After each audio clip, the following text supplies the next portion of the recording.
د خیبر پښتونخوا په تعلیمي بورډ کې په لومړي ځل د استادانو د ډیوټیانې د ډرا یا قراندازۍ د لارې لګولو فیصله شوې ده او په 8 مای په دغه ډرا د هر زون او ریجن په ترخه پورې کول کېږي. دې سره به په تعلیمي نظام کې شفافیت راشي او د سپارش کلچر به ختم شي. د پیښور بورډ چیرمن پروفیسور نصر الله یوسفزی وایي چې د پریکټیکل لپاره په صوبه کې په لومړي ځل دغه عمل پرانیسته شوی او دا د صوبایي حکومت مقصد خوم دی. دا څه چې لکه دا ډرا خو زما په خیال دا په لومړي ځل د پریکټیکل دا ډرا کیږي او دا په پیښور بورډ کې چې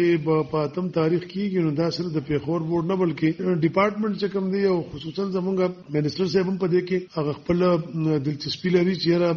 سونه ترانسپیرنسي وشي. نو دا غي مطلب دا چې لکه دا سونه چې په امتحان دوران کې بیا رستو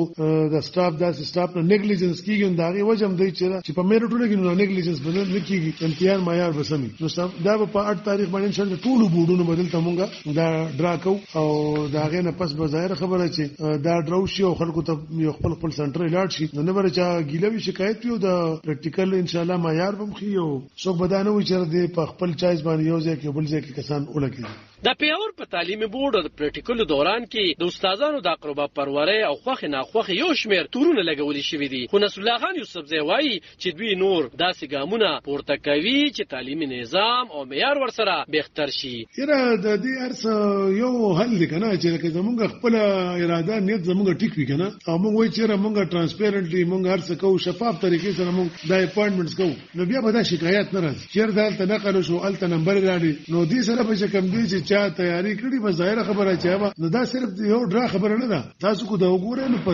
خیبر پښتونخوا د امتحانونو کې یو بل انقلابي قدم واغښتو. دا په ټول پاکستان کې صرف په خیبر پښتونخوا کې مشورو او هغه دا چې هغه موږ د ایسلو بیسټ امتحان ان کنسپچوال دا چې لکه یو سوال چې کم دی نه هغه موږ لږ داسې توراتو کو د پر عمده کتاب سوالي هغه موږ زموږ ماهرین چې کم دی ایله موږ ټرین کړی نه هغه سوال لږ داسې اب تاسو کرکټ کوي چې سوینګ پکې به بال کې دا موږ په سوال کې لږ سوینګ واچو هغه ماشوم په خپل لږ سوچو کې د سوچ مطابق هغه جواب ورکړي. نو دا دې د وجنه د چیټینګ میټیریل چې کم دی راسونه چې دې سره دا مواد وروړي یا ځان سره دا ګایډ وروړي نو دا د ګایډ نو خبره وته دې په سوال ته ګوري ځان به پوهې سوچ به کوي نو ظاهر خبره چې تیاری کړي دا هغه ماشوم به نمبر مرাজি نو په دې بسو کې اعتراض خو نشي کولای او دې سره غټه خبره بل ده. دا نه سره د نمبر د